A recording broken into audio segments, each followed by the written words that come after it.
ये कहानी शुरू होती है रामपुर नाम के एक छोटे लेकिन हंसते खेलते कस्बे से। वहाँ विशाखा नाम की एक सीधी सादी लड़की रहती थी। कॉलेज के दिनों में उसकी मुलाकात विक्रम से हुई। पहले ही नज़र में दोनों को एक दूसरे से मोहब्बत हो गई। कुछ सालों की गहरी दोस्ती के बाद जब बात करियर की आई तो विक्रम ने तय किया कि वो रामपुर में ही रहकर नौकरी करेगा। वहीं विशाखा ने एक बड़ा ही प्यारा सपना बुना कि वो कोई नौकरी नहीं करेगी बल्कि एक अच्छी हाउसवाइफ बन के दिखाएगी, विक्रम का घर संभालेगी। दोनों ही अपनी अपनी जगह बिल्कुल सही थे। जब विक्रम की नौकरी लग गई तो दोनों के घर वालों ने राजामंदी से धूमधाम से उनकी शादी करवा दी। शुरुआत में सब कुछ किसी बॉलीवुड फिल्म के रोमांटिक सीन जैसा था। घर में सिर्फ विक्रम, विशाखा और विक्रम की बूढ़ी माँ रहा करती थी। लेकिन शादी के कुछ ही महीनों बाद विशाखा के बर्ताव में एक अजीब सा बदलाव आने लगा। घर संभालने का जो वादा उसने किया था वो शायद भूल गई। वो दिन भर बिस्तर पर पड़ी रहती थी, काम धाम से अपना जी चुराती और उसे बाहर से मंगाए हुए जंक फूड खाने की एक बुरी लत लग गई थी। बिना कोई फिजिकल एक्टिविटी किए सिर्फ दिन भर खाते रहने से उसका वजन बहुत तेजी से बढ़ने लग गया, जिसके कारण वो और भी ज़्यादा आलसी हो गई। सारा काम बेचारी बूढ़ी सास को करना पड़ता था। धीरे धीरे विक्रम और विशाखा के बीच इसी बात को लेकर रोज बहस होने लगी। विक्रम कहता, माँ बूढ़ी हो गई है, तुमने घर संभालने का वादा किया था, कम से कम थोड़ी तो हाथ बटाओ। लेकिन विशाखा चिढ़कर जवाब देती, मुझे थकान होती है, मेरी तबीयत खराब हो जाएगी, मैं कोई काम नहीं करूंगी। घर के इस कलेश का सीधा असर विक्रम की नौकरी पर पड़ा। वो ऑफिस में अपने काम पर फोकस नहीं कर पा रहा था। उसकी परफॉर्मेंस दिन प्रतिदिन गिरने लग गई और नौबत यहाँ तक आ गई कि ऑफिस वालों ने उसका डिमोशन कर दिया। सैलरी सीधी आधी हो गई और वो भी समय पर नहीं मिलती थी।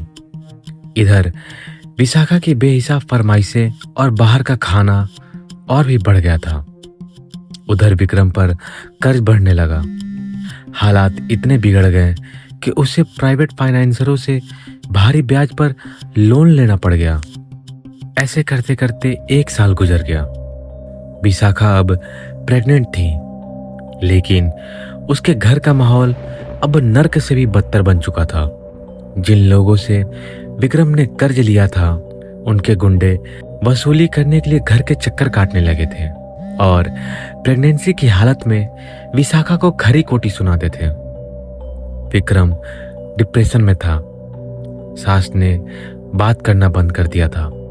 प्रेगनेंसी के हार्मोनल बदलाव, घर का कलेश, गुंडों की धमकियां और पति का तिरस्कार, इन सब से विशाखा इस कदर टूट चुकी थी कि उसका दिमाग अब सुन्न पड़ गया था।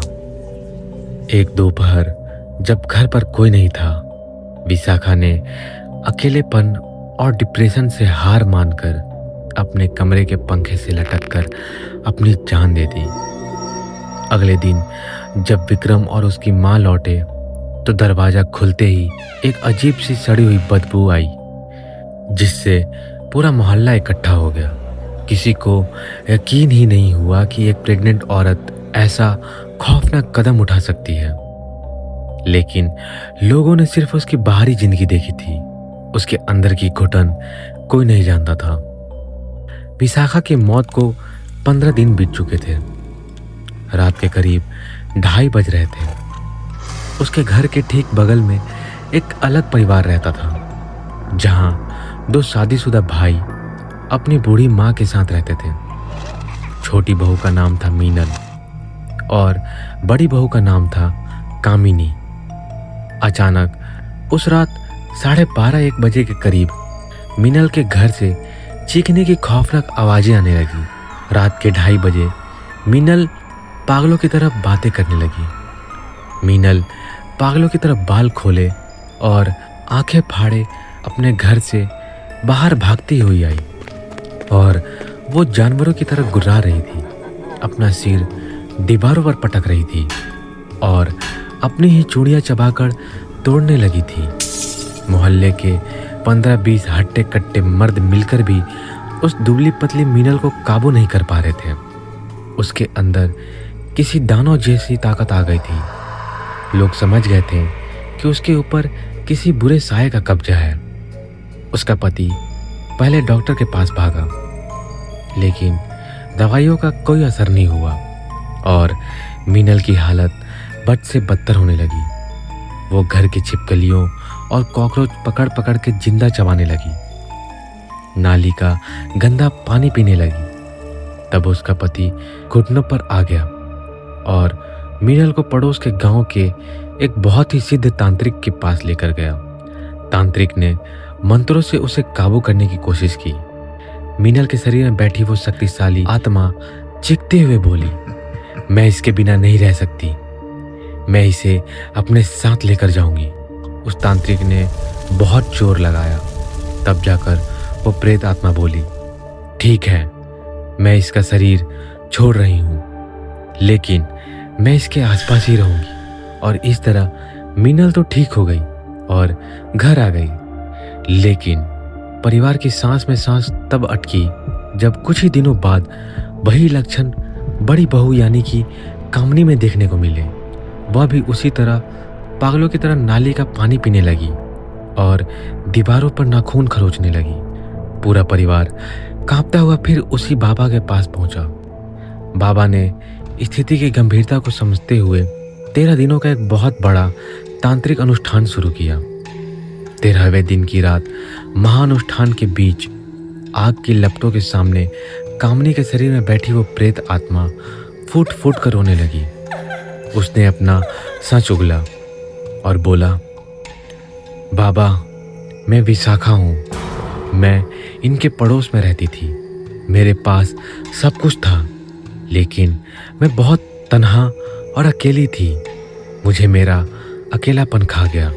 अगर मेरे घर में भी मीनल और कामनी जैसी देवरानी और जेठानियाँ होती तो शायद मैं भी वो खौफनाक कदम नहीं उठाती।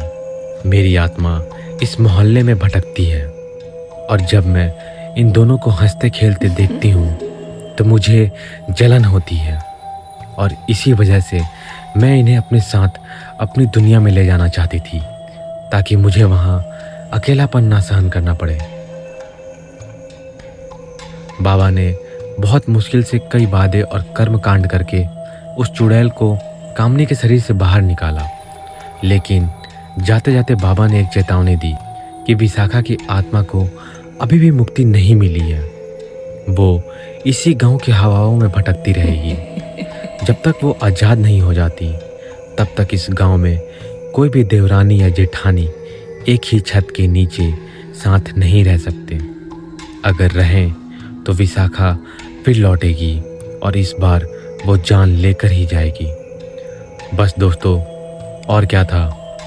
उस दिन से लेकर आज तक उस गांव का यही दस्तूर है कि देवरानी और जेठानियाँ एक ही छत के नीचे बिल्कुल नहीं रहती हैं। तो दोस्तों, इस कहानी से हमें एक बहुत बड़ी सीख मिलती है। अकेलापन और डिप्रेशन अंदर ही अंदर इंसान को दीमक की तरह खा जाता है और कई बार मरने के बाद भी वो तड़पती हुई आत्मा किसी साथी की तलाश में जिंदा इंसानों को अपना शिकार बना लेती है। तो दोस्तों, आज के इस स्टोरी में बस इतना ही। अगर आज की ये कहानी आप सबको पसंद आई हो तो इस वीडियो को लाइक कर दें और चैनल को सब्सक्राइब कर दें। साथ ही साथ उस बेल आइकन को भी दबा दें। मिलते हैं अगली किसी स्टोरी के साथ। तब तक के लिए धन्यवाद।